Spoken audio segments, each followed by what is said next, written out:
Welcome to the 15-Minute Matrix podcast. This is the podcast that brings you bite-sized insights and lessons on how to use the most important tool in functional medicine and functional nutrition.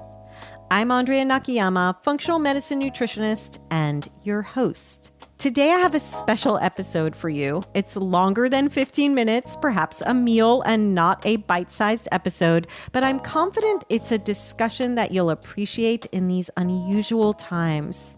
I wanted to share a recording from a conversation I had this past Monday, March 16th, with our full body systems students and grads about COVID-19.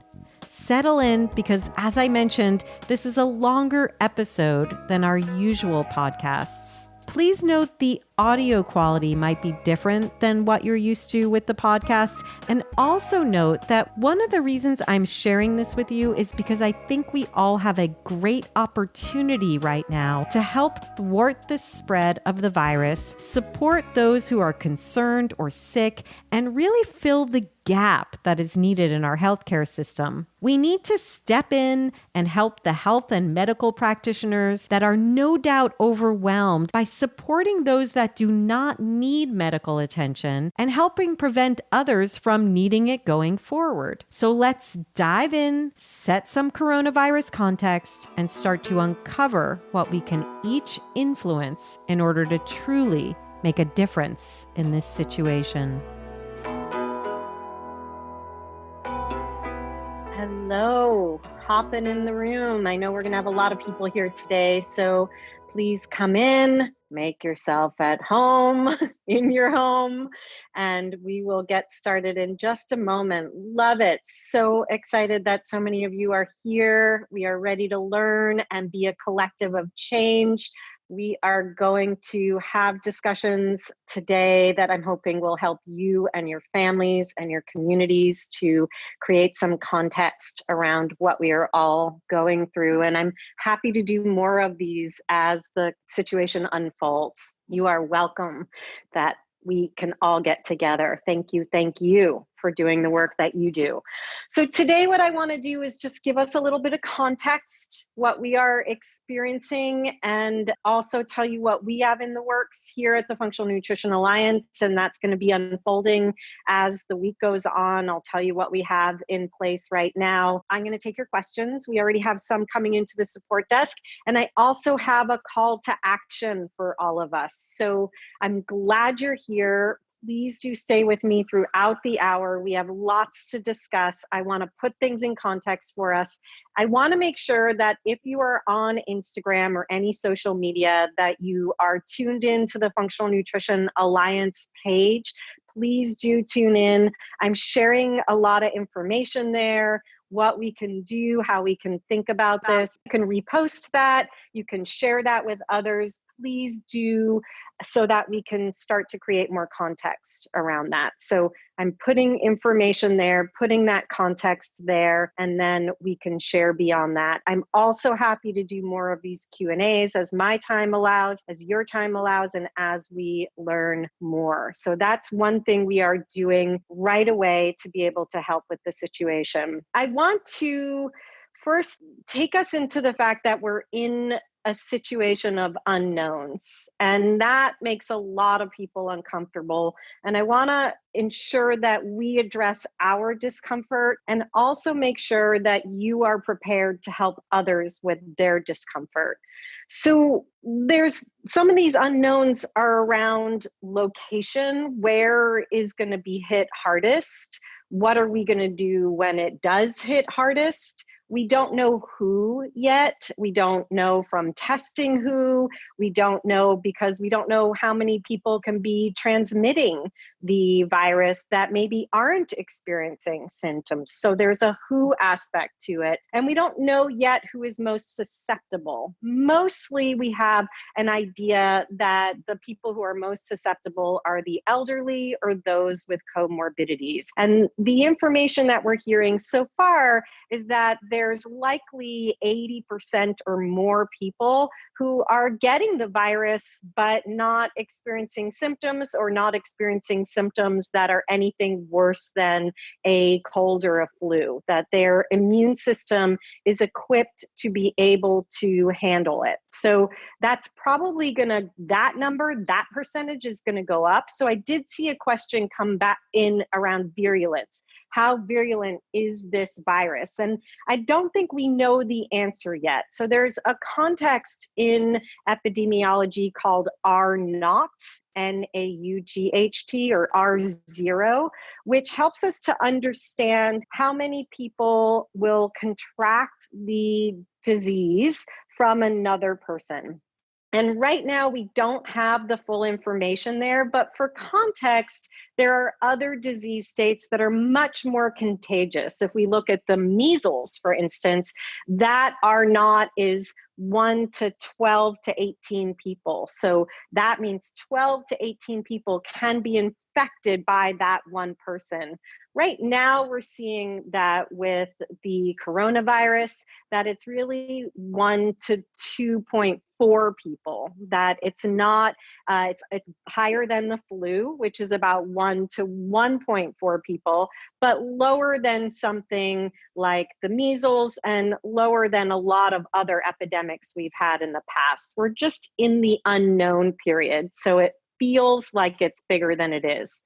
Also, the social lockdown that is happening is about social and institutional responsibility. So we have to think about our social and institutional responsibility to contain something from spreading. It's less about, oh my God, we're all going to get sick, or if we do, we're all going to die. It's more about how do we actually take the time and the opportunity to learn more. And the countries who have done that the most, like Singapore, are not seeing it spread. We look at Singapore, it's a very clean, very contained culture. And even though the extremes that Hong Kong went to and that Italy's having to go to seem extreme, it's about containment. So we need to make sure that we're looking at social and institutional responsibility that we're taking, and also liability. So one of the things I've been sharing is that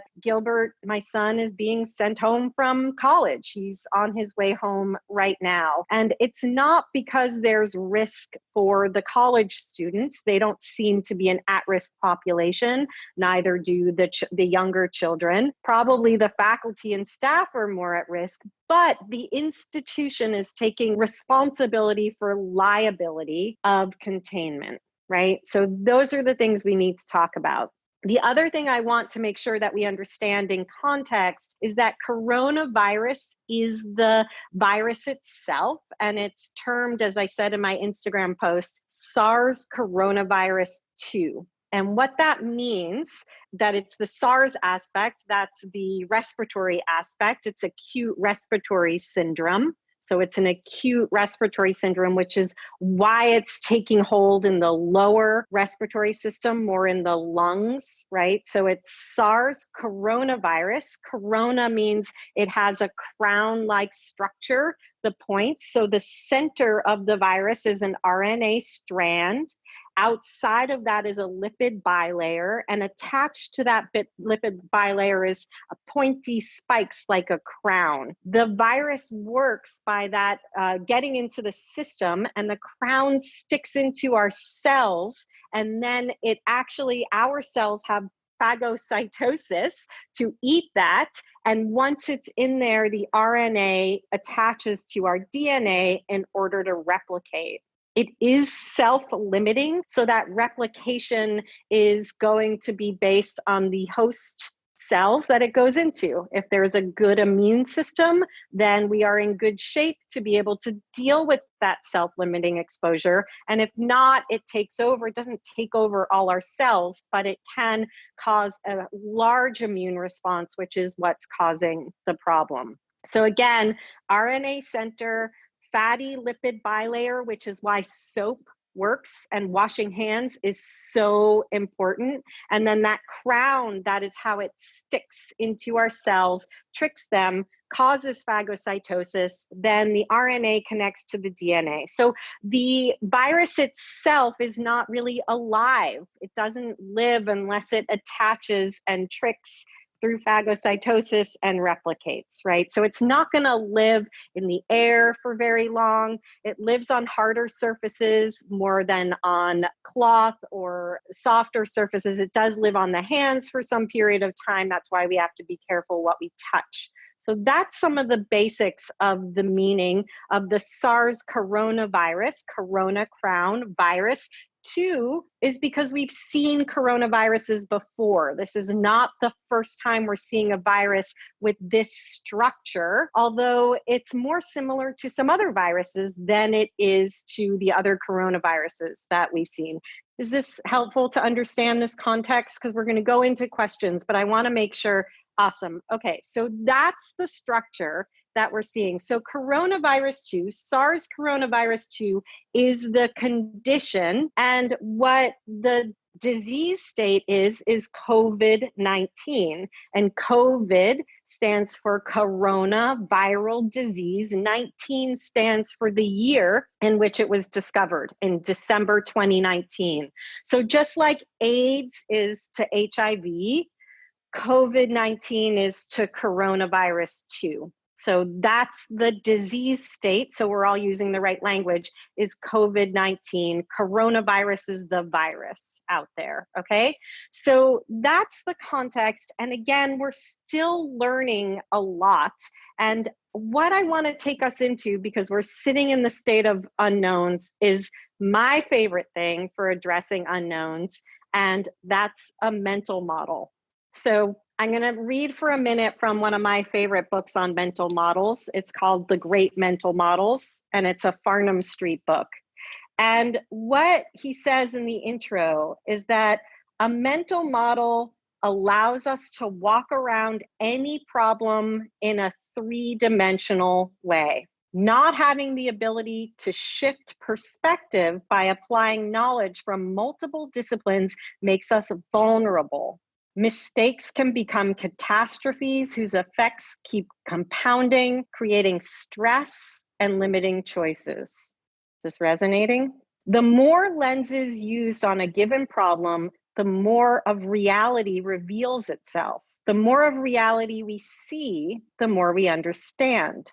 And the more we understand, the more we know what to do. So with that in mind, let's think about the mental models that we have in our toolbox just for a moment. So of course we have the matrix, the functional nutrition matrix, where we look at the story, the soup, and the skill.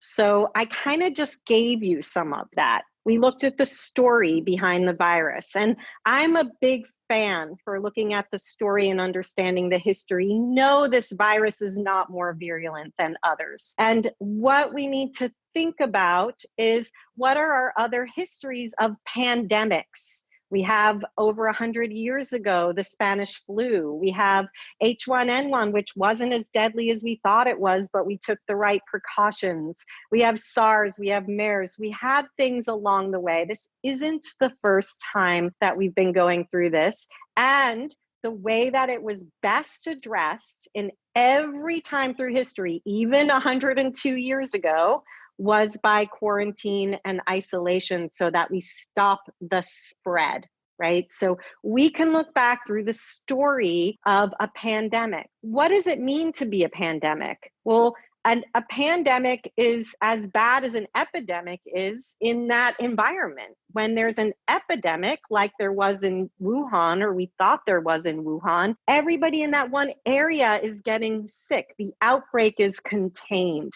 The only reason this is constituted as a pandemic is because it's spread across the globe. It doesn't mean that more people are dying. It doesn't have anything to do with that. It only means that we are seeing it in populations where we didn't think they were connected. It's not contained like an epidemic. It's pan because it is actually spreading across the globe. So understanding the story for me is really helpful. One mental model, right? We have our functional nutrition matrix. Another mental model are our three tiers to epigenetic or nutrition mastery. And we can think about our non-negotiables. We can think about deficiency to sufficiency, and I'm not talking about deficiencies in toilet paper. And we could think about the actually dismantling the dysfunction. So what we need to think about right now is what are the non-negotiables for ourselves, for our families, for our clients, for our communities. So think about that and give yourself a note to think about non-negotiables. Two more mental models. And the beauty of mental models is that they help us solve any issue, any problem. They help us think into the unknowns. And sometimes we need all the mental models, and sometimes one is right to pull out in that instant, right? So the next model I want to present to you as useful in this time is the 3 roots, many branches. So COVID-19 is a branch. It's not a root. What are our roots? We have the genes, digestion, and inflammation. We don't know the gene makeup of the virus or the people who are most genetically susceptible. We may find that there are people with certain genetic mutations that are more susceptible to the insults of the virus. We don't know that yet, but we do know what helps our genes to act positively, right? We have food, movement, environment, and mindset. So key right now. We know from digestion and our focus on digestion that we are able to think about everything that we're doing and putting in our body in that symbiosis where food meets physiology and support the microbial terrain. Even though this isn't a microbial insult, it's viral, the better shored up we are from a microbial perspective, the more we're going to be able to handle the insult. And then, most importantly, we have that 3rd root, and we need to focus on clearing, calming, enhancing, and modulating. And this is our call to action. And this is what we'll be talking about in our social campaigns. This is what we'll be creating a 1-sheet on. What can be cleared? If somebody is eating sugar or all the packaged food that's off the shelf right now, do you think their immune system is supported or is it thwarted? So we have to think about that. If somebody's not calm in the face of the situation, are they supporting their immune function or not? So these are the things that we need to be thinking about.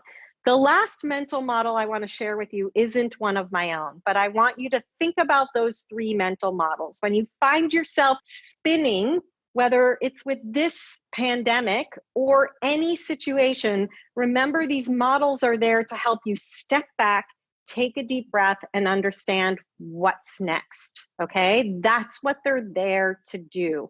The greatest minds solve problems with mental models, not protocols or how-to sheets. There's no checklist. There's how do I think into this and what can I bring to it? And you are all better equipped to do that than anyone I know. So the 4th mental model I want to share with you is one from Stephen Covey. And if you have pen and paper in front of you, go ahead and get that out. If you are driving or you're in some situation where you can't get that, just please imagine this. Don't close your eyes if you're driving. But in the center, we have a circle of control. So we have our circle of control. Right now, our control feels pretty imbalanced, right? We feel out of control. Outside of the circle of control, we have our circle of influence. And outside of our circle of influence, we have our circle of concern. So you got that? We have our circle of control, our circle of influence, and our circle of concern. So right now, if you're feeling like you're freaking out or you're talking to people who are freaking out, you're likely sitting in your circle of concern and trying for your circle of control. Does that make sense? So circle of control, circle of concern. But what I want us to do is sit in our circle of influence. And I've been making a lot of decisions lately based on where can I step out of my concern and into my influence. How do I sit in my area of influence? So this is something we can do for ourselves as practitioners, but it's also something we can be encouraging each person we speak to, the people we are here to help, to do for themselves. You can't control whether you get COVID-19 or not. You can influence your body's ability to handle it should you get it. That's all we can do. We can't control how big the outbreak is going to be in our town, in our vicinity. We can influence it by making decisions to practice social distancing, to make clear decisions about when we put ourselves out into the world. This is the conversation I have to have with Gilbert, right? You are not susceptible as a 19-year-old healthy male, knock on wood, but you have an influence on the spread or not of this virus. So how do we all exercise from our circle of influence? So those are some mental models I wanted to share with you. I see a lot of questions coming in, and I want to open the lines now and bring you on so we can talk about this a little bit more. I know that there's a lot that's going to be, I might not be able to answer every question, both because I'm not an infectious disease epidemiologist of any sort, but also because I do want to make sure we have a call to action in all this and that we're not sitting in panic. So I think you all know how to raise your hands, but we're going to go ahead and put those instructions in the chat. And I'm going to start with Brigitte. Kate or Danae, if you could bring Brigitte on the line. Hi, Brigitte. Hello, how are you? I'm doing fine, thank you. How are you doing in this all this craziness? I'm fine. You know, I'm in Switzerland, so we're about to shut down everything here. Yes. And the stores are empty and things are going really crazy. But Swiss people still have like a calm way of doing things. So beautiful. It's less crazy we can than all learn anywhere else. But yes. Borders are closing, things like that. So it's kind of scary. Yes. But we all handle it quite well. Hamstering a little because we all have to. Yes. We have to stay home, but it's okay. I had a question about the people with the real problems already having big challenges with their immune system. Yes. So can we go a little bit into what you would recommend for them in just outside of the normal rules that everybody has to be able to handle with washing hands and all this, but are they supposed to isolate? Are they supposed to really isolate, like staying in one room, not talking to anybody, not seeing anybody? Or can we help them the same way, like giving them probiotics, vitamin D, vitamin C? So let's look at the spectrum. So there's the people who are more at risk because they have one of the comorbidities. We're looking at diabetes, pulmonary disease, heart disease, and the elderly as people who are who are more at risk for the more severe. We have to remember 80% to what we know, and it probably higher, people are dealing with the virus just fine. 20% are having more of a problem, but I think the percentage of people dying is going down quickly as we know more about the exposure, but it's not very high. And I want to make sure that can I just give you the numbers that the latest numbers here?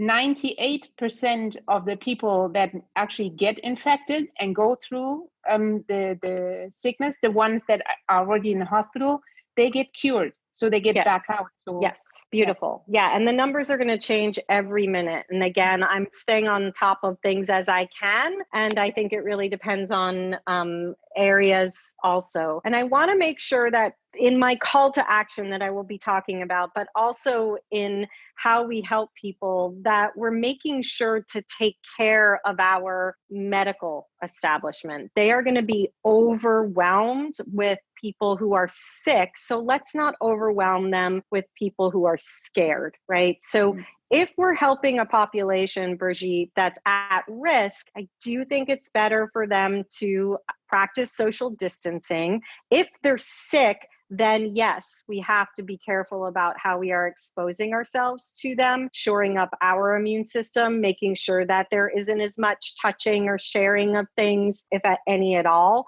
So I think we have to think about who are we talking to, just as we always do in functional nutrition. And then of course, yes, we have to think about our immune superheroes, our vitamin D, and of course that's in accordance with somebody's own immune system. I'm a fan of vitamin A in short-term higher doses if somebody is feeling sick or starting to feel sick or worried, to shore up the immune system. So we can do shorter bursts of higher dose vitamin A. I'm always careful about saying that because vitamin A is something that stays in the body over time. We don't need to feed it like we do vitamin D with daily dosing. So we can look at doses of even 10,000, even 50,000. I've even done higher for people in a 5 to 7 day dose to support immunity. We do need to be thinking about probiotics and working with our probiotic rich foods. And then I'm thinking of antivirals like oregano oil and monolaurin to help us move through the fact that it's a viral infection. We don't want to forget all the things that we could be doing with spices and kitchen spices, from ginger to garlic to curcumin, propolis, all the things, echinacea, astragalus, fire cider that has high doses of things. We'll get our posts back up on social media. All the things we would otherwise be doing to support our immune system are key here. And I'm happy to share what I'm doing to just support my immune system during this time. For those of you who feel like you're at more risk because you have an autoimmune condition or you work with a population that has autoimmunity, I recorded a podcast with Eileen Laird from the Phoenix Healing on Friday, last Friday. We're going to release it this Friday. It's the same thing. Just because we have autoimmunity doesn't mean that our immune systems are negatively compromised in this situation. And I see a question about elderberry coming up, but Brigitte, I want to see, does that help you to just think about immune support? Clear, calm, enhance, modulate. Yeah, cool. Thank you so much. That was great. Yeah, thank you so much for taking your time. I know it's busy for everybody. Yeah, it's important right now. Thank you. Paul is asking, can I release the podcast earlier? It's not actually my podcast. It's Eileen's podcast. She invited me on as a guest, so I think she's in the editing process. Of course, Corey, time is good too. We have a list of herbs coming out. Vitamin C is awesome. So vitamin C in the higher dose right now, both to deal with our adrenals and the stress. So 3,000 milligrams is great. Elderberry is showing to have some controversy with the virus, but that's in its extreme state. So if you already have elderberry, if you're looking to thwart a cold or a flu or the virus in itself, at this point, I don't have concern about elderberry. The concerns that we're seeing cropping up are about later stage. Anything, Donna, if you have amla powder, beautiful for just support immunity. Don't get caught in the this does this action and that does that action. I actually heard a great Instagram live this morning with Dr. Ben Lynch where he said, think macro. We have to stop worrying about all the micro. Yes, we can think about our glutathione and our propolis and all the different things we could be doing, but we need to think macro. Think about clearing out what's not supporting your immune system, and that might be your stress. Think about calming your immune system, calming down yourself, your anxiety, the anxiety around you. What can you tap into to bring some calm? Think about enhance and modulate. Beautiful. You guys know this. Clear, calm, enhance, modulate. When we look at the inflammatory root, we need to consider that whole perspective. And that means that we have to clear the anxiety. We have to calm our systems, our nervous systems. We are likely going to be okay. And our responsibility right now is about personal liability, social liability, institutional liability. So we are recording and we will be emailing this out. So you will have all of this available to you. Beautiful. I see that people are doing all sorts of things. Rose said, I'm still suggesting sleep, get rid of the sugar. Absolutely. If we go back to our matrix, one of our prime mental models, think about those core basics, those skills on the right side of the matrix. If people are just doing that, sleep and relaxation, exercise and movement, nutrition and hydration, key, stress and resilience, relationships and networks. How do we help people to stay connected like I'm doing right now with us through all of this? Everything you guys are putting out there, garlic, beautiful, do it. It's all immune supportive. There's not one thing. We don't know enough about the virus. There's likely not going to be any targeted tier 3 antidote for months because we don't know enough and things have to go through trials. There are some things being discussed and uncovered. We just don't know enough, but we also have to remember that it's a virus. And I just told you how it works. So our immune system is what we need to be supporting. And the virus is not more virulent than any virus we've seen before. It's just that it has a way of spreading that we weren't prepared to deal with. Beautiful, Fred. Movement, lymphatic system, all the things we can do to help our bodies. We're going to be posting on Instagram, reminding you of 15-minute matrix episodes. This is key. Okay, there's lots of hands up. Can we bring Christina on the line? Hey, Christina. Hi. Thank you so Hi. much for organizing this. Hope you're Yes, well. thank you. I have like 3 questions, but I'm gonna. Okay. So since you mentioned in the post on the Functional Nutrition Alliance Instagram that it's more of a respiratory system virus, so it's more towards pneumonia rather than an actual flu.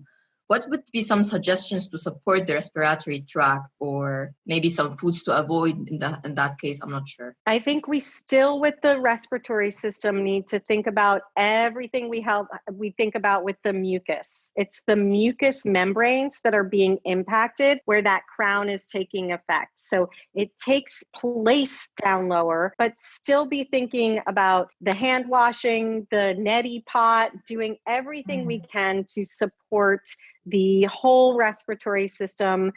Frankincense is great for even putting in a diffuser around to be breathing in, or I like to put it on the top of my head, some frankincense. That's also another way of talking about boswellia, which we can be taking as a supplement. But I would be thinking about it again, macro. What are we making sure to do not to irritate the mucous membranes versus what is the targeted therapy for the lower respiratory tract? All right. So for someone smoking, that's right, Paulette said, and that's where we've seen the highest rates in China, where there is smoking. So smoking, beautiful. And people are saying diaphragmatic breath and stretches are great.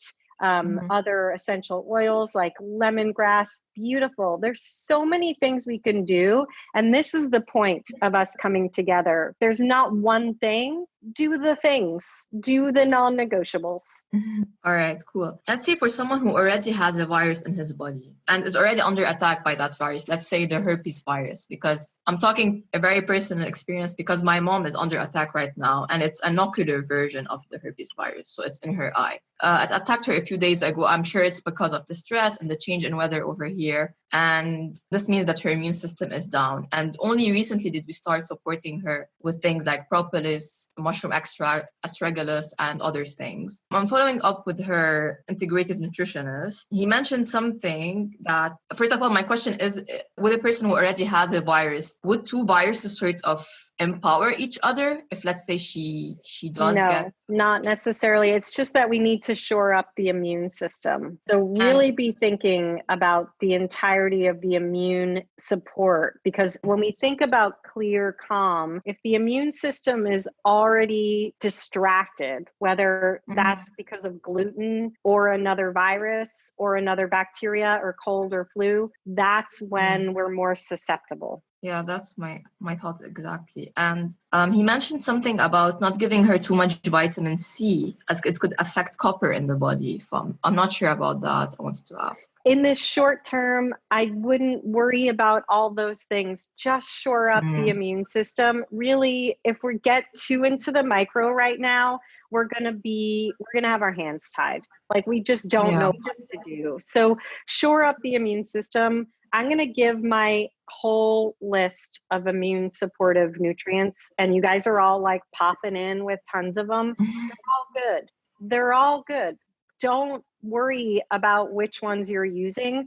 So I'm going to talk about the nutrients, but of course, remember the core basics are key. So Christina, if there's worry about the virus and what's going to happen, that's actually counter to the vitamin C. Yeah, I'm more you're worried right. about the stress than I am about the copper. Like, at this point, we have to help people to fill in the core basics for how we care for ourselves and each other. Yeah, if they have you're vitamin right. C on hand, use the vitamin C. Like, that's where we have to sit in this. Yeah, We're in a I'm short sure. term. Yeah, this is a self-limiting virus. It doesn't last very long in the body or outside. So if we can contain it by all shoring up our immune systems with whatever techniques you each want to use, if you use essential oils, if you have vitamin C in your cupboard, go for it. Support your immune system. You're right. Thank you so much. Okay. Thank you, Christina. Yeah. So we have to remember anti-inflammatory diet. We have to remember, I'm just going to share with you. We know, like, don't touch your face, wash your hands. Stress management is key. And we have 3 podcast roundups that we're going to share with you. One of our favorites is number 120. Mapping the sympathetic nervous system, because of course we now want to be in our parasympathetic. But remember meditation. Remember what stress does to the immune system. Remember, if you're not feeling sick, to get outside, get in nature. Sleep, as so many of you said, is key. We have to remember an anti-inflammatory diet. I don't know, all the shelves are empty in the grocery store, but the produce section is completely full. So help people get out there and get their hands on the phytonutrients that are going to serve them. It's not all about the supplements, but of course, if we can be cooking with spices like garlic and ginger, and there's so many more, we'll have a whole list of all the gene supportive herbs that you could be using, your kitchen herbs and spices, your ferments, your vitamin A, your turmeric. Make sure people are hydrated. So what can we do for the lungs and for the whole respiratory tract? We can make sure that we are hydrating and moving things through. We have to clear, and that means we're peeing and we're pooping, right? We have to think about these things. We have to think about bone broth. And of course, like I said, vitamin D, vitamin A, vitamin C, NAC, quercetin, zinc, those are our key nutrients. So we'll be writing about each of those on the Instagram page, but whatever somebody has on hand, if you know you or somebody you know and love or you are working with is low in vitamin D, make sure you're getting enough vitamin D right now. I tend to be high in vitamin D, so I'm not taking my regular dose, but I am slightly dosing, right? I am not taking vitamin A because I didn't have any on hand. I am continuing with my vitamin C regimen, and I do take 3,000 milligrams a day. So I am continuing with my vitamin C regimen. I am continuing with my NAC regimen. I do NAC daily, and I'm still doing that now. I added quercetin and nettles to my regime. I, of course, am taking my probiotics, eating my prebiotics. I don't tend to be deficient in zinc, so I'm not adding zinc. So those are the kind of things I'm thinking through. What are those nutrients? Of course, when we are thinking about those botanicals, botanicals, like I said, garlic, ginger, turmeric, but of course, anise, basil, black pepper, caraway, cardamom, chili peppers, cinnamon. There's so many. Just start and encourage others to be using their kitchen spices. And if they are getting out, to go get more of those. I'm being really careful at the food co-op with the bins right now. So I am tending towards buying it if it's more packaged, but I have a good kitchen herb rack. So encourage people to use those as much as they can. As I said, oregano oil, I'm taking it internally. If you have that on hand, great antiviral. And you can, for the kids, if you're concerned, put the oil on the bottoms of their feet. Monolaurin is great to include. You can eat coconut oil right now, help people eat more fat bombs if they don't have the supplement on hand. We really need to think about how we just amplify the diet, 2.0 it. Elderberry, we talked about, propolis, bee pollen, also raw honey. So a turmeric tea, a golden milk with some raw honey, really beneficial, and some coconut milk right now. All of these things, where do we 2.0 everything we put in our mouths? Echinacea and astragalus, great immune supportive herbs. I don't take them myself because of the nature of my autoimmunity, so I'm careful there. Cordyceps and chaga mushrooms are supposed to be one of the best right now. Again, we will be writing about this.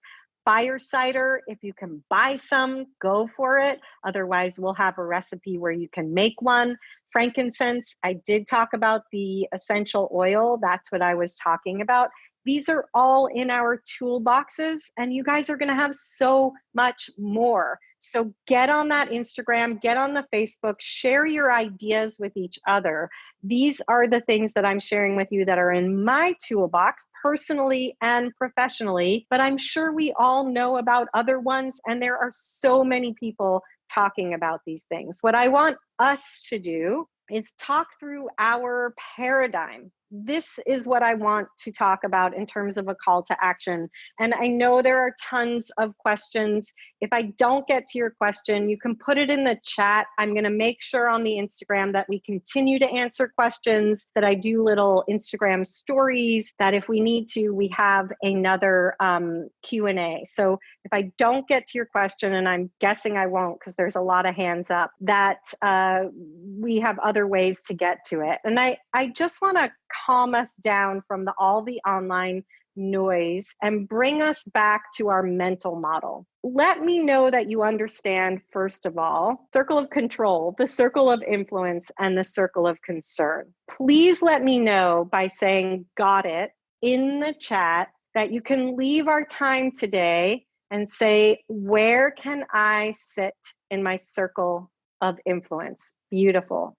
So circle of influence, think about it for yourself and think about it for everybody you touch. This is how I'm talking to my mom. It's how I'm talking to my son. It's how I'm talking to my boyfriend. It's how I'm talking to you. It's how I'm talking to myself.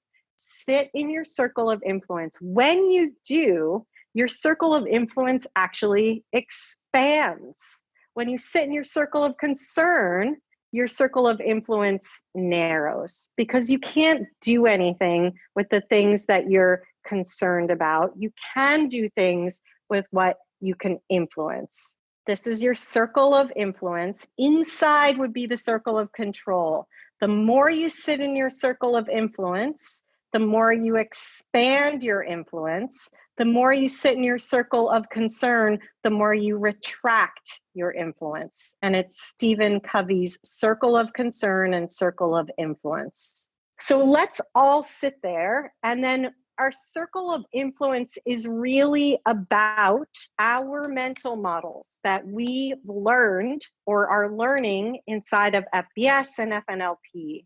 Think about your functional nutrition matrix. What is it that we need to focus on the right side of the matrix, knowing that that impacts everything else, right? How do we bring it back to our circle of influence?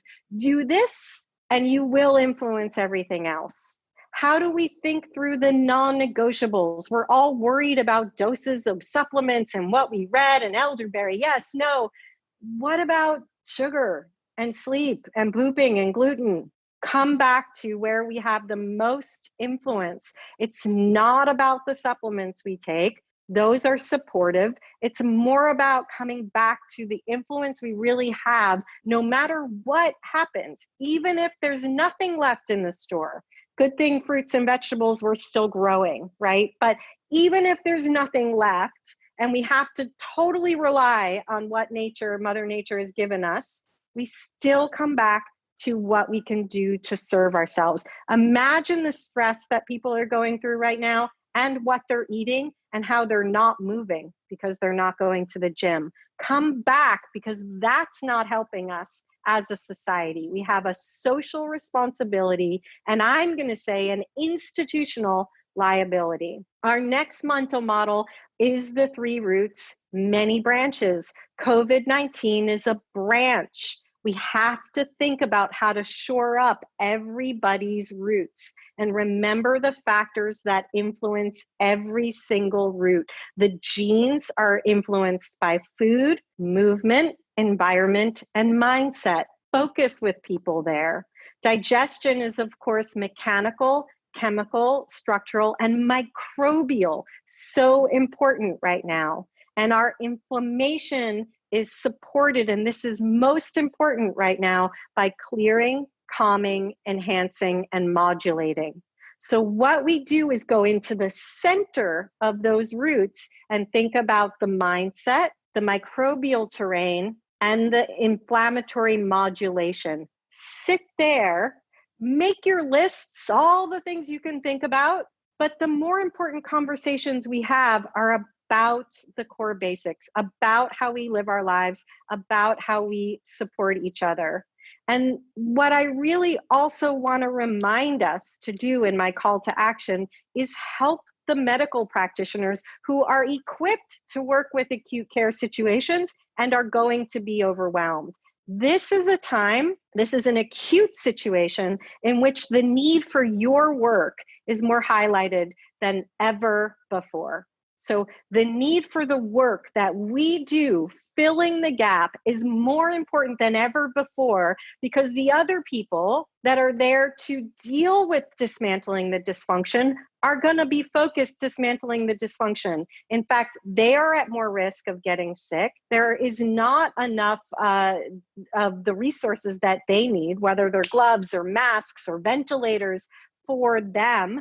We can get in there and talk to our communities. This is the time for us to get out there and do the work that is most important for us to do. This is the time for us to fill the gaps, calm the anxiety, make sure that people are not unnecessarily burdening the medical practitioners when we can help them.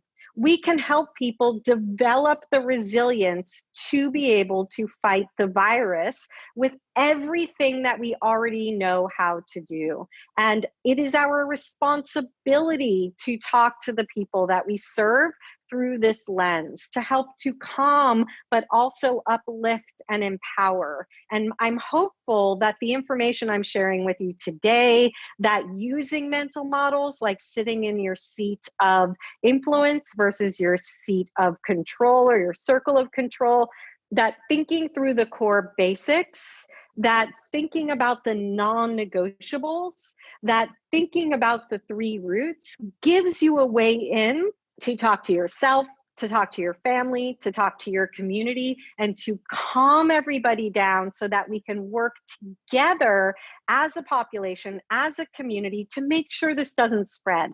That's what this is all about right now. It's about controlling the spread of something that we don't know, less than it is about us making sure that we don't get sick and die.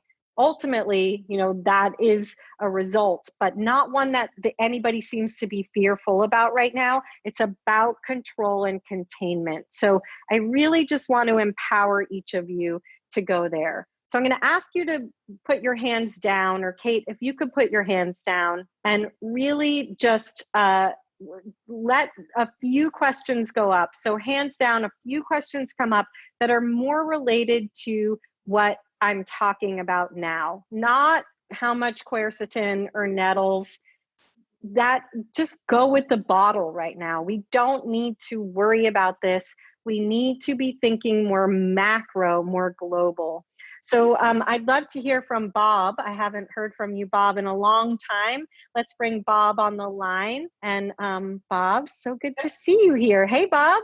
Yes, hi, Andrea. Glad Hi. to catch up with you again. I know. So good to see you here. Yes, so I'm enjoying this. I love it. But I work with a lot of nurses because my daughter-in-law is a nurse in labor and delivery. So I have a lot of those clients coming to me, and of course they're on the front lines, and so they're wondering about, hey, how about nebulizing oxygen, because there's that stabilized oxygen and stuff like that. And, so that they can like come in and take some nebulized oxygen in between their rounds, or would that even be of any benefit? So I'm just trying to come up with, of course, the whole supporting of the immune system, which they know about, but they just want to know in the interim, when they're in the front lines, would something like nebulizing oxygen be of any benefit?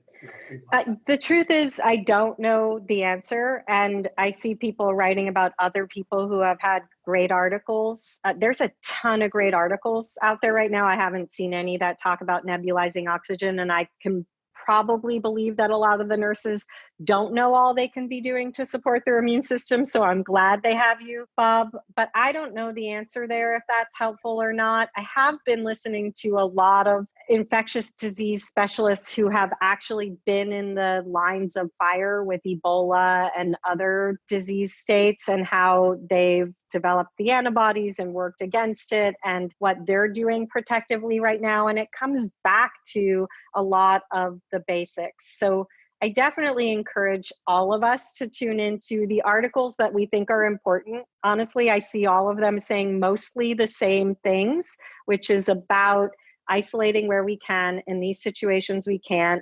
Making sure that we're clean. It doesn't transmit very well through the air, Bob, unless the droplets, it's transmitting through droplets. So unless the droplets are on something they're touching, and I would say go back in and focus on internal immunity as opposed to a tier 3 tactic. But I don't know if that helps or not. No, well, no, thank you. Yeah, that was, they do know it's about the droplets. And of course, being on the front lines, there's droplets, everywhere. So yes, exactly. And that means for them, they need the masks, they need the gloves, they need to be protecting their mucous membranes from that exposure. And that's, I think, our best bet. I don't know what we do to help if we're worried about exposure. Then what? Without some sort of, I think the hope is, Bob, that we're developing the antibodies, right? If we have exposure, that we have the antibodies.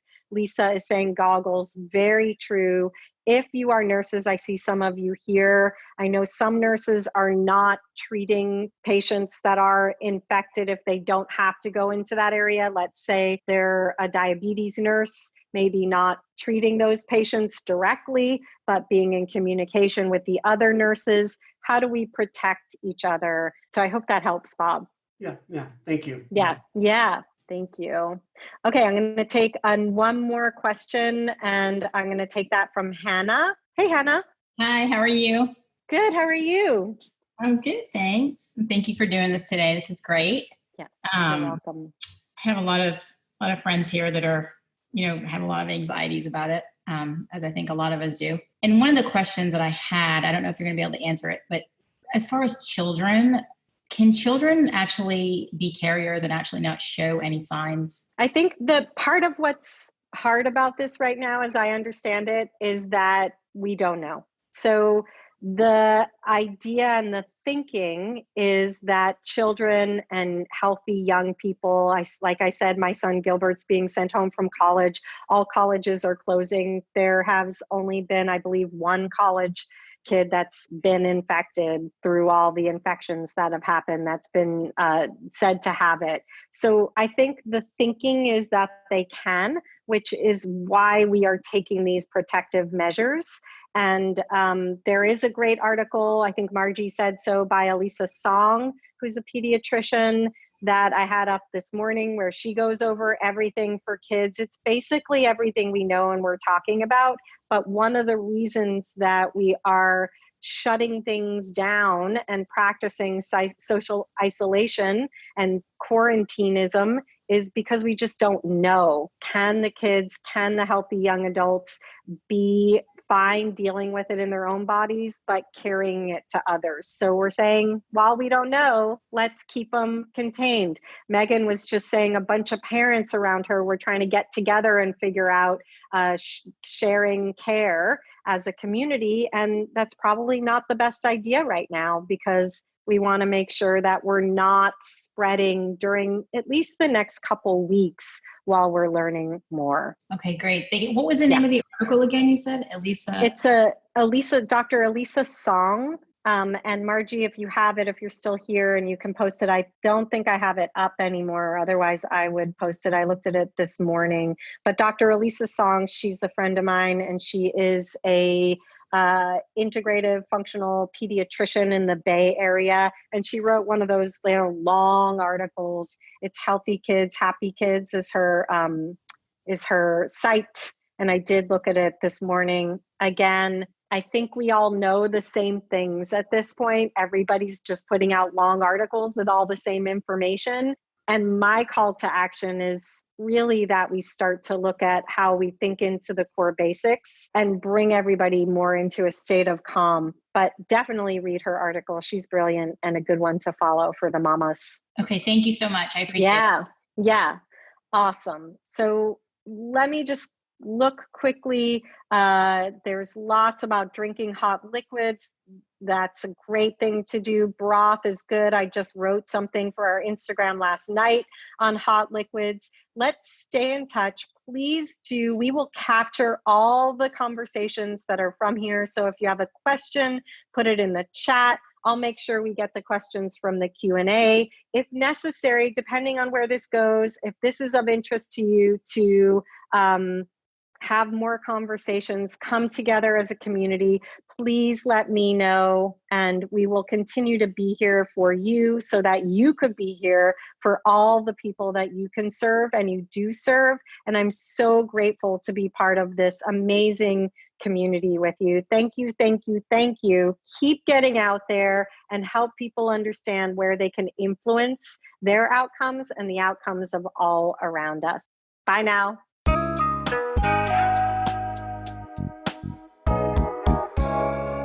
The 15-Minute Matrix is brought to you by me, Andrea Nakayama, and the Functional Nutrition Alliance. The 15-Minute Matrix team includes music by my son, Gilbert Nakayama, sound production by Rowan Bradley. Welcome to the team, Rowan. We're excited to have you. And additional support from Renee Hunt, Natalie Merrill, and Christine Shook. You can visit us and hear more episodes at 15minutematrix.com. And if you'd like to be notified each time there's a new podcast episode, please go to 15minutematrix.com/notify. We'll be sure to drop into your inbox with a short reminder that a new episode is ready for you. You also have an open invitation to email us. We want to know who you'd like to hear on the podcast and what you'd like to see mapped on the 15-Minute Matrix. You can email us at ask@15minutematrix.com. And before I go, please do remember to sit in your circle of influence. I'm confident we can make a big difference if we all commit to doing this. And we also want to know what's on your mind.